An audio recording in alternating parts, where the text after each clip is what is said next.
Y después de este corto receso nos dirigimos a Riohacha, La Guajira, donde un grupo de 3 jóvenes de la Universidad Nacional tienen un proyecto con fibra de coco y resina.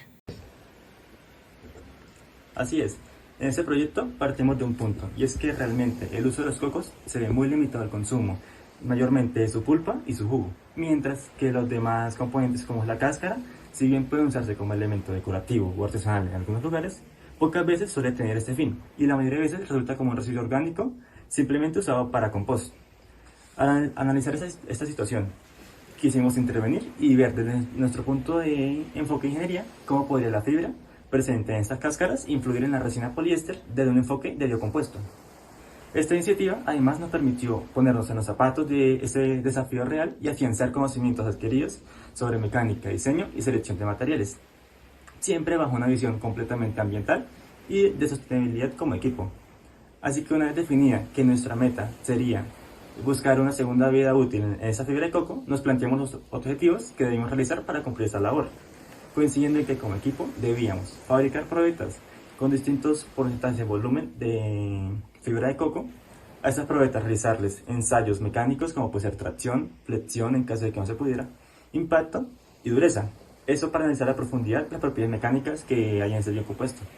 Y por último comparar los resultados obtenidos frente a otras resinas comerciales para ver si realmente la fibra marca una diferencia real y significativa en ese biocompuesto. Pero Sofía, ¿podrías comentarnos más detalles sobre los materiales y sobre los ensayos? Y claro, los materiales principales que se utilizaron fueron la resina poliéster 856 y la fibra de coco obtenida de los cocos verdes para la fabricación de probetas, y para la fabricación de los moldes se realizó con yeso. Para obtener la fibra de coco teníamos que primero conseguir los cocos, y los verdes son más complicados de obtener aquí en Bogotá, por lo que se recurrió a obtenerlos directamente en su lugar de producción, que es en la costa. Estos se compraron en Riohacha específicamente y luego fueron traídos acá a Bogotá.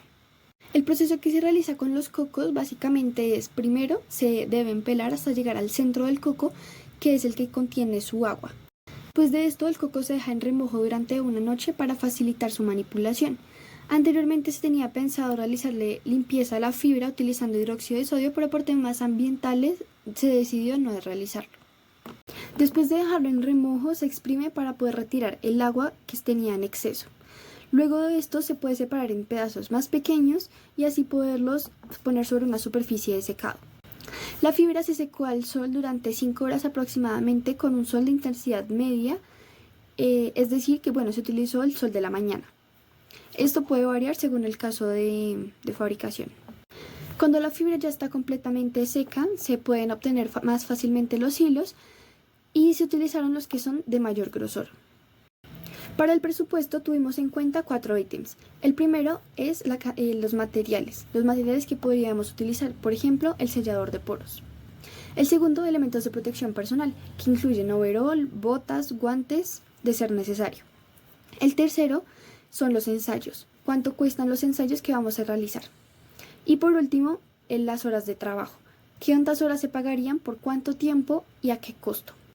Se planeaban realizar 3 ensayos, uno de tracción, uno de impacto Sharpie y uno de dureza.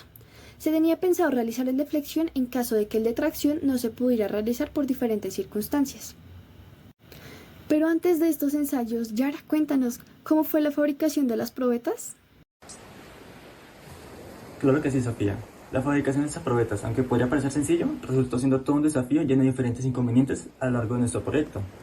Por ejemplo, primero decidimos diseñar las piezas patrón de nuestros moldes en impresión 3D, esto para poder estandarizar las medidas y tener un control más relevante sobre estas, a la vez que luego se llevaron a imprimir y se ultimaron detalles como la limpieza y el lijado de estas.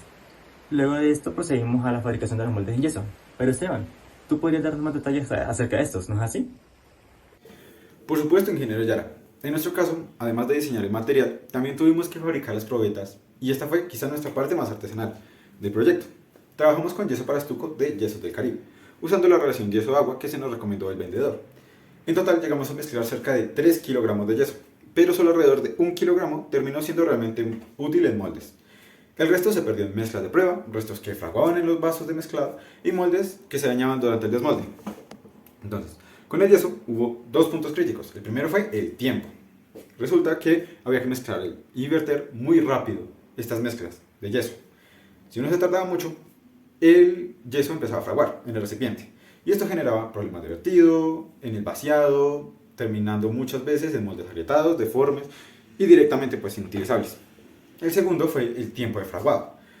Cuando no se dejó fraguar lo suficiente, varios de estos moldes aparecieron agrietados por dentro o incluso se fracturaron con tan solo manipularlos un poco, lo cual pues no nos dio esa facilidad de uso del yeso. Pero bueno, después de varios intentos y una vez los moldes estaban en buen estado, los sellábamos con un sellador de poros en base de agua lijado para que pues la probeta quedara lo más uniforme posible y la resina no se filtrara ni se deformara durante el curado de esta. Con la resina también hubo que hacer una etapa de ensayo y error. El proveedor no nos dio mucha información técnica, entonces nos tocó hacer pruebas hasta encontrar una mezcla que curara bien. Al final optamos, trabajando la resina poliéster 856, por un porcentaje de un 1.5 de catalizador, usando en total cerca de unos 650 mililitros de resina en todo el proyecto. Aquí también fue clave respetar el tiempo de curado. Cuando se desmoldó o se manipuló la probeta antes de tiempo, quedó deformada, con marcas y con concentradores de esfuerzo que la volvían totalmente inutilizable y pues afectaba su comportamiento en el ensayo. Para medir la cantidad de fibra de coco usamos un truco sencillo. Armamos un cubo de cartulina de 1 centímetro cúbico, lo rellenamos con fibra y pesamos la cantidad de fibra que cabía ahí. Con este dato estimamos la densidad y calibramos cuánta fibra necesitábamos para cada probeta, la de 10, 20 y 30% en volumen. Y a partir de estos volúmenes los convertimos a peso, los ajustamos y calibramos también la cantidad de resina por molde con respecto a la fibra para no desperdiciarla y mantener una proporción coherente entre estas dos. Todo este proceso de fabricación se reflejó luego en el final de las probetas. Por ejemplo, en impacto, las probetas salieron muy bien, muy cercanas a la geometría de la norma, pero por problemas de tiempo no se les hizo la ranura o la muesca que concentraba el esfuerzo, lo cual pues reduce un poco la comparabilidad con los valores de referencia. Y en tracción, las probetas de 10 y 20, que aparentaban tener una forma aceptable, mostraron poros internos y bastante rugosidad, pero en especial la de 20% tenía además una fisura que atravesaba casi todo el cuello cerca de una de las partes donde se ajustan las mordazas. Y la de 30%, al ser tan densa, la resina no impregnó bien, no pudo pasar las fibras y dejó capas expuestas de fibras. Detalles que podrían parecer menores, pero que a la larga terminaron siendo decisivos en el comportamiento. Pero para profundizar más en los ensayos, la ingeniera Ana nos va a comentar y nos va a acompañar sobre estos detalles. Primero voy a mencionar las normas que se tuvieron en cuenta para realizar las probetas. Para tracción fue la norma D638. Para flexión la norma D790. Para impacto la norma D6110-17. Y para dureza la 102240. Se realizó el ensayo de tracción donde efectivamente se vieron las consecuencias del estado de las probetas. Hubo una confusión con el ensayo de impacto, ya que únicamente se necesitaban 3 probetas, nosotros realizamos 9. Aunque finalmente se dio la oportunidad y pudimos ensayar las 6 restantes. Esto de igual forma sucedió con las probetas de flexión, aunque no recibimos los resultados a tiempo. Y finalmente, por cuestiones de disponibilidad del laboratorio, no se logró hacer el ensayo de dureza. Entonces, Esteban, ¿cuáles fueron los resultados de los ensayos? Sí, un total caos con estos ensayos, pero ¿qué logramos obtener de ellos? Bueno, podemos observar que en los ensayos de impacto, al agrupar los datos de las 9 probetas, se evidencia que al mejorar, al impregnar con más fibra el material matriz, hace que la absorción de energía sea mucho mejor.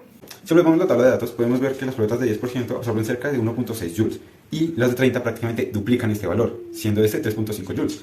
Y en la tenacidad la misma situación. En las de 10% es de 0.013 joules sobre milímetro cuadrado y en las de 30 es de 0.025 joules sobre milímetro cuadrado. Entonces, en términos sencillos, llenar el material con más fibra de coco hacía que el material aguantara mejor el golpe antes de romperse. Cuando se compara estos datos con la resina poliéster sin refuerzo de fibra, podemos ver que el compuesto absorbe prácticamente el doble de la energía, lo cual es muy positivo para nuestro proyecto, ya que es justamente lo que buscábamos, que la fibra que viene de un residuo empiece a trabajar a favor del desempeño mecánico de nuestro material.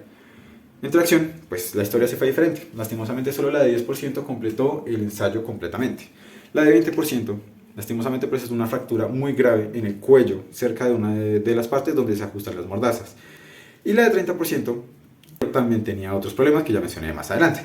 En ambos casos, la máquina no alcanzó a registrar el valor completo de la curva, pero aún así con estos datos pudimos observar algo interesante, sobre todo con la de 30%, y es que a pesar de tener zonas con fibras expuestas y problemas claros de impregnación de la resina, pues esta mostró un esfuerzo máximo muy cercano a la probeta del 10% y fue muy superior a la del 20%.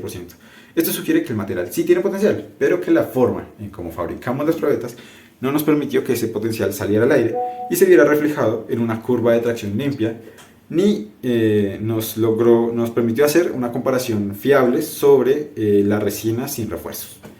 Entonces, en conclusión, pues pudimos observar que juntando los resultados, las conclusiones no eran solo en el ámbito del material, sino también en la forma como lo fabricamos.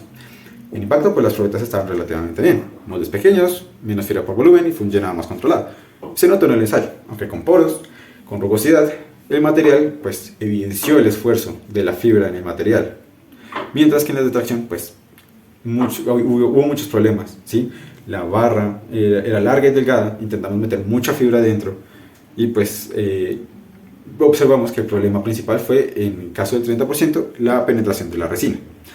Y también tenemos nuestra teoría de que por el almacenamiento, que no era controlado, era un almacenamiento riesgoso, es probable que esto haya causado el quiebre de una de las mordazas de la resina de 20%. Entonces, juntando todos estos puntos y los problemas comunes de superficies rugosas, poros internos y demás, pues hizo que la probeta se llenara a puntos débiles y que no fueran datos fiables para tenerlos totalmente en cuenta. Entonces, esto explica principalmente el por qué nuestras probetas con mayor cantidad de fibra, principalmente tracción, fallaron prematuramente. Pero bueno, no todo es tan malo. Para concluir, para ir cerrando el proyecto, pues hacemos unas explicaciones. Resulta que este proyecto nos acompañó prácticamente todo el semestre. En el programa teníamos previstas unas 8 semanas y unas 4 horas de trabajo por estudiante, que entre diseño, fabricación, ensayos, redacción de informes y reuniones, pues teníamos pensado eso. Pero a la larga no fue así. Hubo días que fueron muchos más largos, días que salieron grandes sorpresas y sobre todo problemas con el yeso. El yeso fue un gran agravante en el tiempo, ya que se quebraba muchos problemas con el yeso. Pero entonces, más allá de las horas, lo que nos llevamos de este proyecto es la práctica real de un proyecto de ingeniería. ¿Sí? Desde pelar el yeso a mano, desde pelear con el yeso que se quiebra todo el rato, la resina que no curaba bien, que no teníamos los datos exactos, y pues discutir resultados, organizar datos, armar informes, organizar los datos para presentarlos en un video, pues eso hace que el proyecto se sienta bastante pesado, pero bastante interesante. En cuanto a los objetivos, pues el objetivo general era que la fibra de coco se utilizara como refuerzo en la resina y pues darle esta segunda vida útil que esperábamos de este residuo y evaluarlo también si podría funcionar como una alternativa sostenible para que pues este material fuera aprovechado, cosa que en ese sentido sí lo logramos. Logramos fabricar las probetas de 10, 20 y 30% utilizando la resina y moldes en yeso. Comprobamos que este material con más fibra absorbe más energía que la resina sin refuerzos por dentro, lo cual pues es un aspecto muy positivo. En tracción, pues los defectos de fabricación no nos permitieron tener datos viables, datos confiables para sacar conclusiones definitivas, pero pues sí tenemos opiniones parciales respecto a lo que les mencioné anteriormente.